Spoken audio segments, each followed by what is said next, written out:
Hi guys, it's Sherry. Welcome to 10 Minute Monday. Today we are going to be making a really cute pair of quick earrings here. So you'll see I have my beads ready to go. I have my mica powder, my cutter, my white clay rolled out to my second thickest setting. And the reason I rolled it out that thick was because I want to make sure I have as many details pop up into that clay. And then I have my baby powder. So once you condition and roll your clay out, just take your baby powder with your cutter,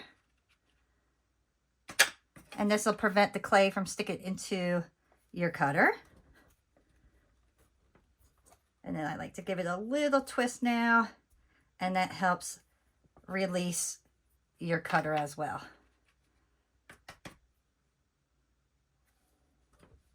Yeah.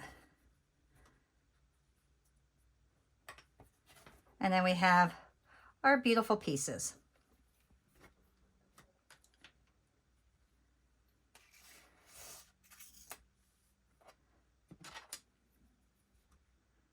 And take that little part out here. There we go. And I'm actually going to clean this up a little bit so there's no clay kind of hanging about inside there. I don't want anything that's not nice and smooth. There we go.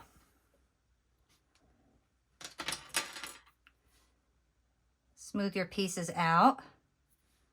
I like to always smooth them out ahead of time.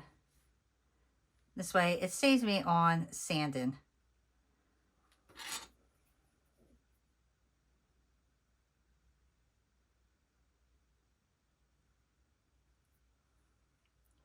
And then you got that beautiful piece.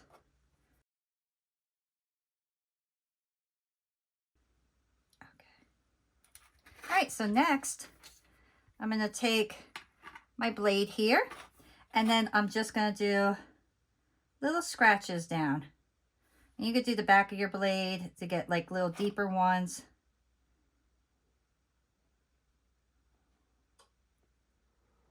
If you want to leave your pieces that way, you can, but I want to give mine almost a look of yarn or material in this area.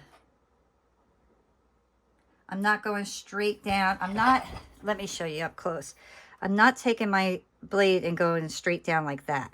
I'm kind of doing more like a scratchy texture, and I think that's going to give us a more full look, which is what I am going for. So I'm just doing smaller little marks. So now you could decide, do you want it that way or do you want it that way?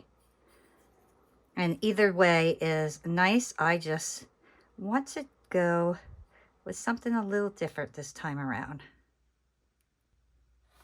All right. I think that looks beautiful. Next, I'm going to take my mica powder, and you could do any color. That's the lovely thing about this particular project, is you could honestly use any cutter that is in this general idea, has this general idea, and you could use any color mica powder. I'm just going to take it and just go right over and do a very light, I still want that white popping through. So I'm going to do a very, very light brush over. And take that and just go right into those areas where my finger cannot fit. Get my sides. I always like to do my sides as well. They don't have to be perfect. I'm always about kind of go with the flow type of thing. But I do like to have my sides look really nice. And then I'm just going to take that and go up. So can you see how pretty that looks? So you still have the white showing, but you have a little bit of that mica powder kind of giving you the details that you normally wouldn't be able to see. So very, very simple and easy. There we go. So those will bake up beautifully. I do a little bit more right on this edge. There we go. Next, I want to put holes in here for my beads to hang off of. So I'm going to get my hole puncher, and I just take a little tool here and push all that extra clay out. And then I have a clean hole. And to start out, I'm going to go directly right in the middle. So go down directly in the middle. Make sure it's nice and leveled. Go right to the edge. Go to the other side. And then I'm going to go in the middle of those two. This way everything is nice and even.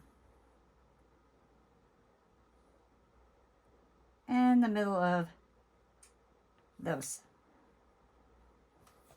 So now you can see there's going to be 5 holes, but everything is nice and even now. And I'm going to put a hole right here at the top.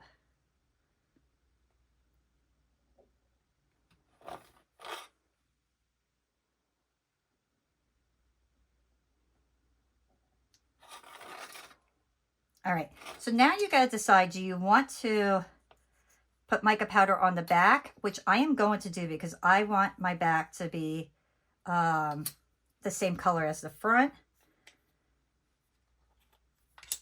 So I'm just going to do that now and just go over it very lightly. So now I'm going to place these in my oven at recommended time and temperature, and then we will come back and put these all together. As my pieces are out of the oven, they're cooled off. I want to show you quickly how to put these together just in case you don't know how. So I have what is a little ball tip pin, and I'm just going to do one here. And then basically you're just going to put your beads on. There we go. And then I grab my little tool here, and there is a hole that you would stick your pin right through, okay? So kind of line that up and then just pull it. Now you'll see it started making the little loop. Now what I like to do is take my round nose needle pliers here, and then I'm just going to turn it until I get right down to the end. And then just kind of push that to make sure you have nothing that's going to scratch. And then you easily have your little beads here. So very, very simple. I'm going to grab a bunch of my little oval jump rings here. And I'm going to start putting my beads on. So if you're not sure how to open a jump ring, you just take one end and then take the other end and just twist it. That's it. And then it opens up for you. And then you attach your beads. And then to close it, you do the same thing. Take it. And then if it doesn't close properly, you just kind of give it a little twist and it naturally goes where it's supposed to go. You see how cute that is? How adorable and fun are those? I really love just adding beads to things and just having fun with my pieces. So I'm going to get my post here. I'm going to keep this one simple and just go with a little ball post.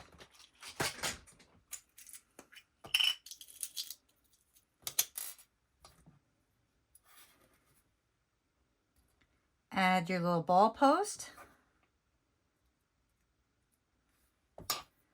And then reclose it.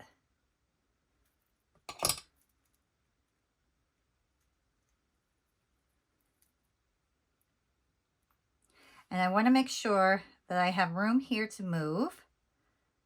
If your jump ring doesn't move easily, it means it's going to be stiff. So you want to make sure you have room. If you do not, you would just take this little area and sand it down slightly, and that would give you enough room, or you get a bigger jump ring. But there, look how cute that is. Next, I will end up putting a little bit of gloss glaze on there just to seal my mica powder.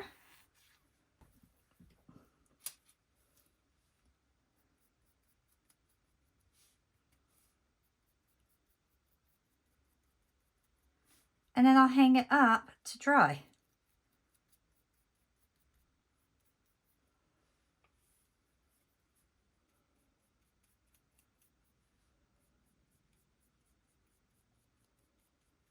And that's it.